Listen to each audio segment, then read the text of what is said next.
another episode of your Bulbous Out podcast presented by Phil from Tweener Head Tennis.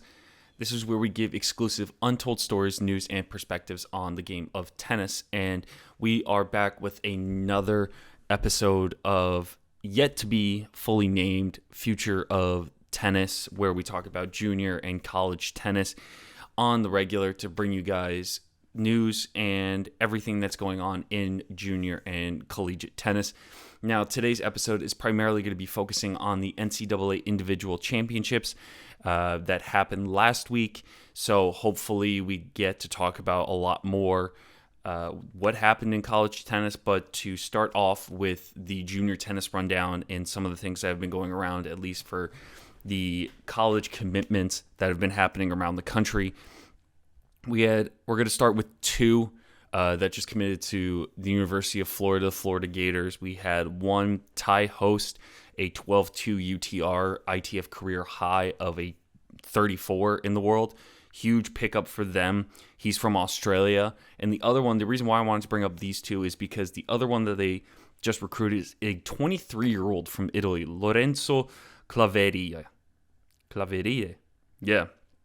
Who had a career high in top 700 in singles on the ATP Tour, a career high of 52 on the ITF Junior Circuit, and has already won 5 career pro titles. Now, this is where I feel like everyone has been talking and kind of trying to figure out where we are going with college tennis. We already knew it was a pipeline and as becoming a pipeline for players to not necessarily not rejuvenate, but to continue their pro career while they get an education. But now it's becoming more of a junior, almost like a junior pro segment where you can recruit a 23-year-old to your university, an adult, almost a fully grown adult, and they're playing pro tennis against 18-year-olds. So it's interesting to see that. And I guess because of what's happening in college as well, you have guys that are going to the G League in the NBA, which is their minor leagues of basketball, that are then committing to play college and they're 21, 22, 23. Like, this has happened in hockey, but in tennis we're starting to see grown adults come to the college level and play. And would love to hear your thoughts on that, because it's definitely one that's up for debate in terms of, should we be allowing this and should we be allowing these kind of moves happening in terms of recruitment. So let me know in the comments below if you're watching this, or in the podcast. If you're listening to this on a podcast, let me know on Instagram. On the women's side, there was one girl that Ohio State recruited, Ellery Mendel, the number 1 player in Georgia. She's 21 in the country, over a 10 UTR, and she's already won 3 junior ITF titles. That was a big pickup for the Buckeyes.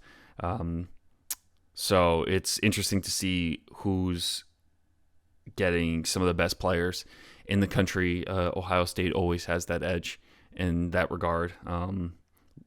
So let's just jump right into it. Let's go into the college tennis NCAA championships. I mean, insane week.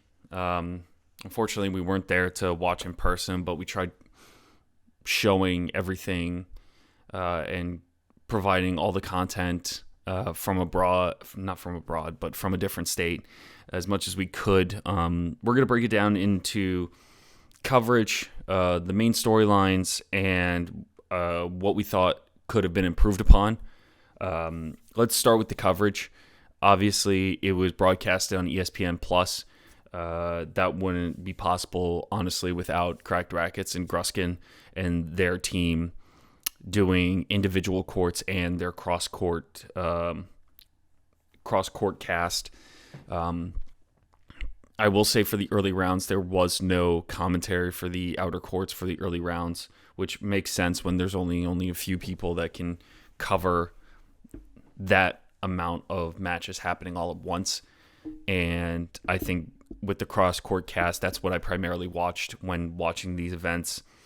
So I got to listen to commentary and be able to watch that. In terms of that, I think it's great while we have it on ESPN Plus. I did not like how it wasn't featured, I guess. I mean, we talk about all these. When you go to ESPN Plus, there's a menu, and you can see who's playing where and whatnot in each individual court. It's only courts, and it's not names or players or the schools that are playing against each other on the title, which is just a small detail that can help people like follow along with others and those that are not familiar but just wanted to watch it for the first time to see who's playing. So they kind of had to guess and go to the website and just do more steps than they needed to just to find out who's playing on that court, because in the early rounds too, there was no score bug. At least the courts that I was watching, there was no real score bug that had either their name or the score, which was a little upsetting. But, there's only so much you can do with that amount of matches going on at once. So that cross-court cast was big because they would have featured matches as well. I thought that was a great opportunity that they took to do featured matches, and that was on the title of the video as well for the ESPN Plus broadcast. I think they did a really good job of doing it. Replays were great. Breakdowns were great. So it was good to see that, as well as updated draws that were happening throughout the matches. I will say, though, that I don't even think I can put this in the ability to improve upon things, because I guess it is, but it isn't as well. I mean, ESPN Plus is only a US-based streaming platform, and I know that there were people abroad trying to watch it, and there's no way they can watch it. And when you have players that are representing different countries for their schools and vice versa, and representing the school, and they're from a different country and they want their family members to watch it, I think that's something that we need to take into account, because how do you grow a game without including streams and video for people that are not from the US and can't stream ESPN Plus or don't have a subscription to watch these matches? So I think that's definitely something that we can improve upon with that. And it's just a little frustrating to see that altogether too, with the amount of eyeballs that could be seeing these matches live and seeing these things and covering these things. Because on Twitter too, I know John Parsons was going back and forth with another account that was internationally based on X/Twitter, and doing previews on French players and British players as well. And to see these big sports markets not being able to tap into it to have viewers watch these high-level matches is disappointing. It's really disappointing. There was no problem, and Not Your Country Club were on the grounds. They did a fantastic job, so shout out to Nate and John for covering the matches and doing interviews and doing fresh content for people to see and follow along. They did a really good job there. NCAA and ITA brought out the big cameras, at least from what I saw, from what Nate was posting from Not Your Country Club. They had some good production value there, so let's see if they did another kind of docu-series like they did for Valerie and Jay Friend. So we'll see if anything else comes out of it. It's been a couple days, so we'll see if anything else has changed or if they posted any new content with that. So that's the coverage portion of this video. Storylines of the tournament. Biggest one, Michael Zheng winning back-to-back NCAA championships. He is the first person to do it since Steve Johnson did it for USC Southern California. Zheng's made, I think, 3 straight finals. He lost to Phillip from Alabama in the spring of 2024, won the fall NCAA of 2024 later that year, now has won this year's NCAA individuals. He's on a 19-match winning streak for Columbia. And honestly, kind of ties into the next storyline of the unseeded players at the tournament. The biggest ones, the four biggest ones that were unseeded that made it to that did well at the tournament. Michael Zheng, definitely number one.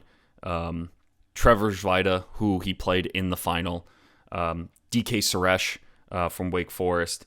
And Martin Brosiuk, which was a headline in and of itself because he was a 9-16 seeded player. But because of the hidden ITA rankings, a player pulled out, and Jack Ludit from Kentucky took the seed from Martin when the draw already came out. So Martin was unranked, and Martin made the Final Four and played Trevor Zvida in the semifinals. And it's kind of crazy how they did that because according to there's a hidden ranking that the ITA has that had Jack ranked higher than Martin, but he was an alternate coming into the list, which I don't know how that makes sense, but Jack got seeded instead of Martin, and then Martin ended up making the Final Four anyways in his half of the draw. So it was interesting to see player that big of caliber players being unseeded based on their world tennis, their WTN number, world tennis number from the ITF and the ITA hidden rankings. That's another thing that needs to be looked at, and I feel like the rankings need to be a little bit more. I know they're hidden probably for a reason, but it still doesn't make sense how it actually probably benefited Martin more to make the Final Four of the NCAA championships. But let me know down in the comments below. It's kind of weird how that works. I think John did a really good job. I said this on a video, on a live recap on Instagram. You can check that out on our Instagram.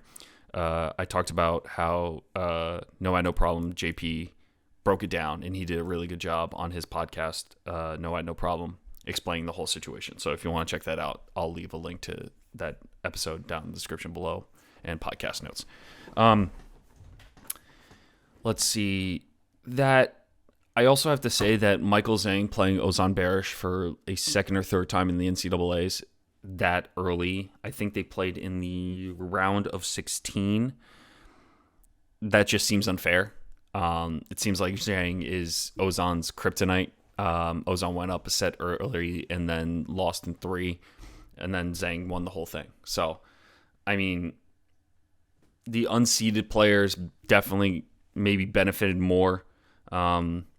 Players that lost early, though, two big ones. Duncan Chan from TCU lost in the first round to Roman Gales from Clemson. Huge win for him. Duncan got kind of the short end of the stick. He had a really good run at a Challenger in Canada, made the finals of the Challenger, and then just a few days later had to fly all the way across the country to Florida for the NCAA championships. I think that was just him kind of running out of steam, and making a Challenger final is huge for him in his step. He's having an unbelievable fall regardless, winning Battle of the Bay.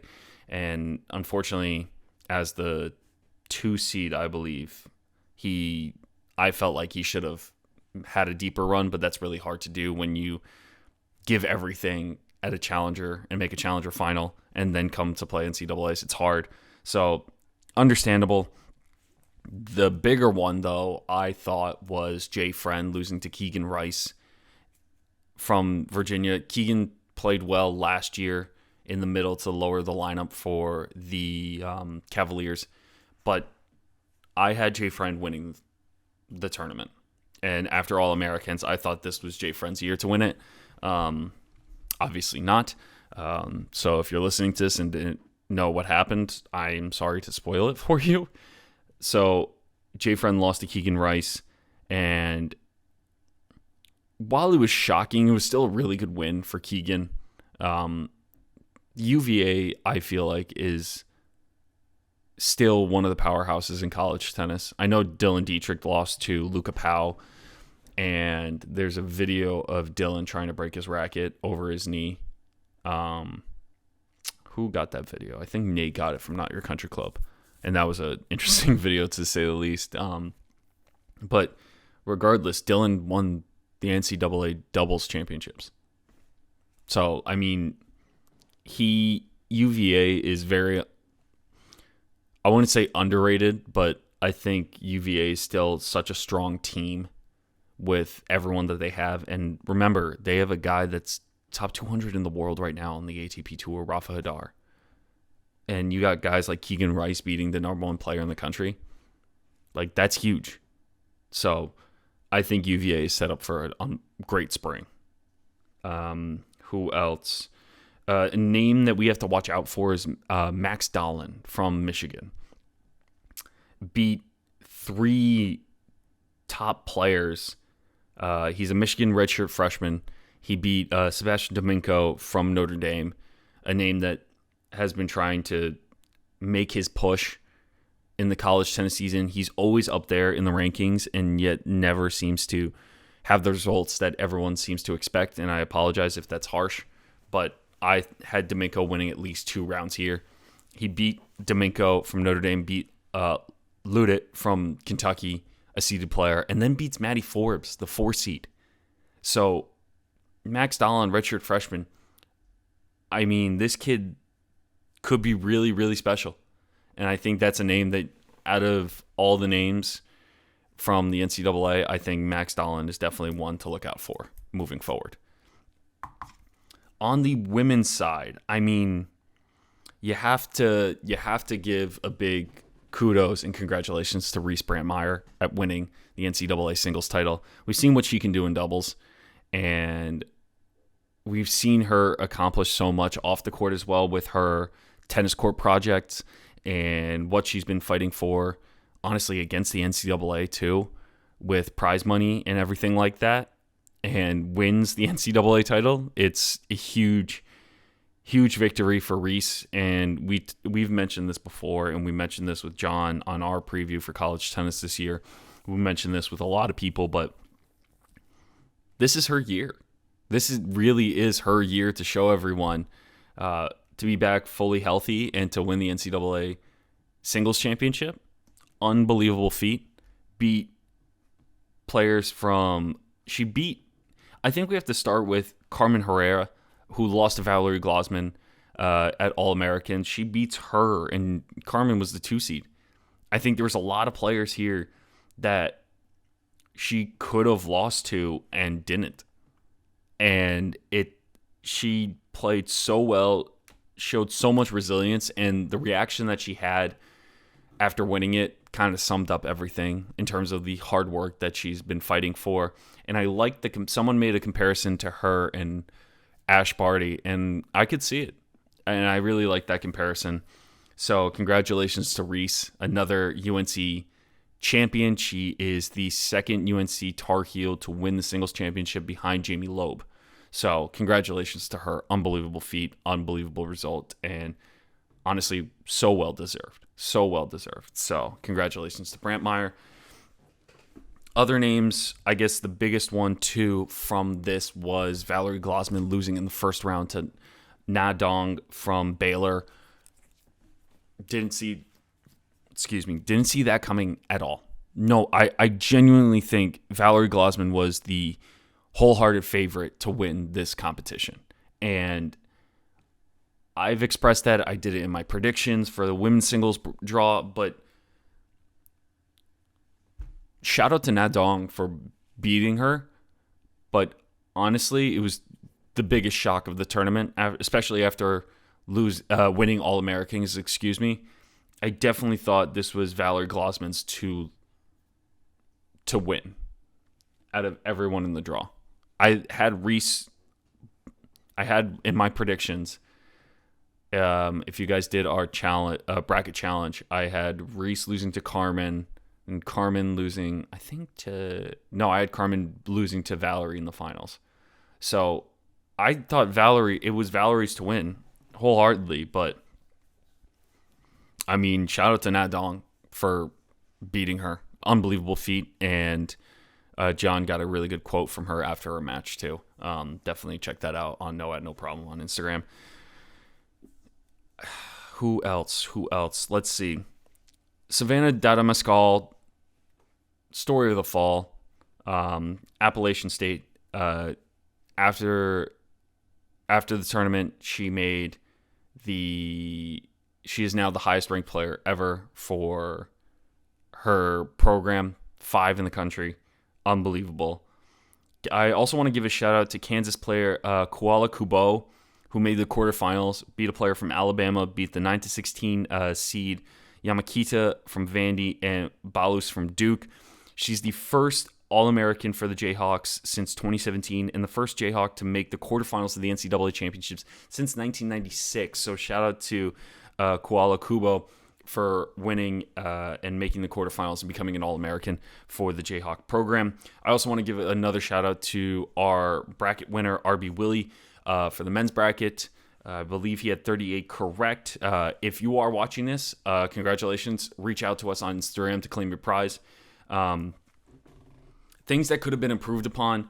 There was a really good brand activation from Wilson there, but weren't there for the weekend, which would be I thought would be the bigger of the days, the bigger days to have a brand activation like that, and thought that would be a better opportunity to showcase their products, and they weren't, and the concession stands were closed on the weekend.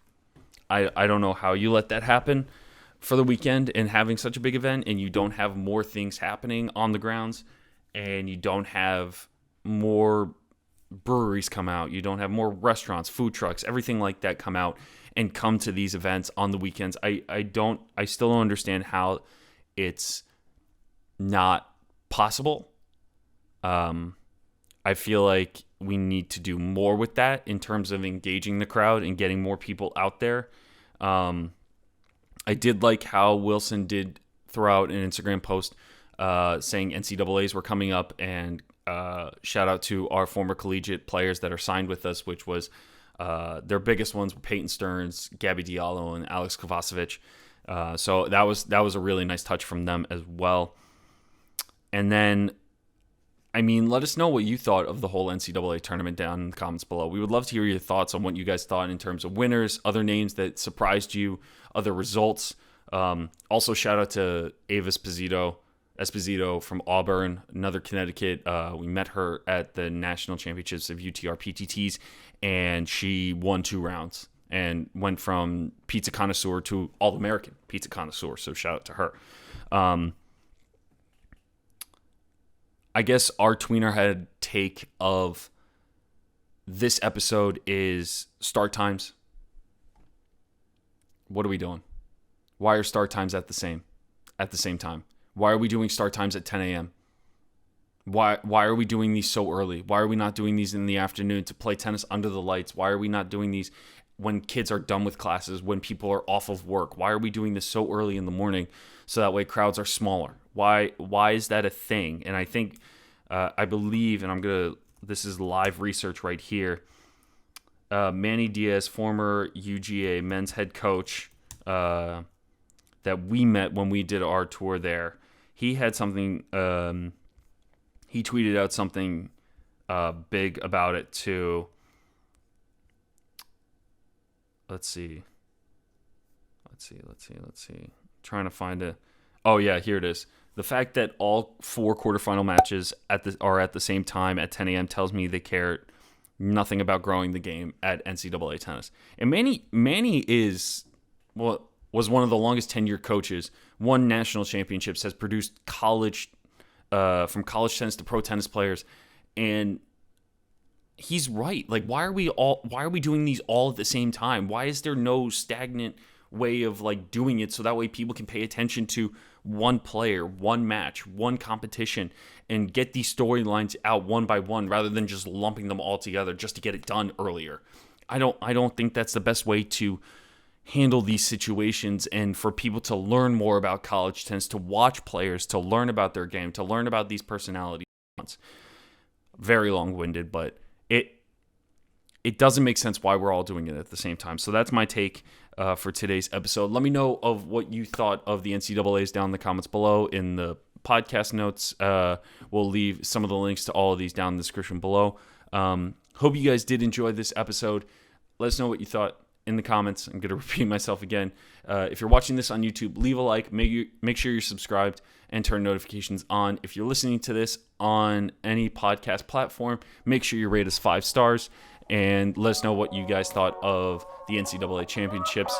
And we'll see you guys in the next one. Thank you so much for watching, guys, and listening. And we'll see you guys soon. Thanks, guys.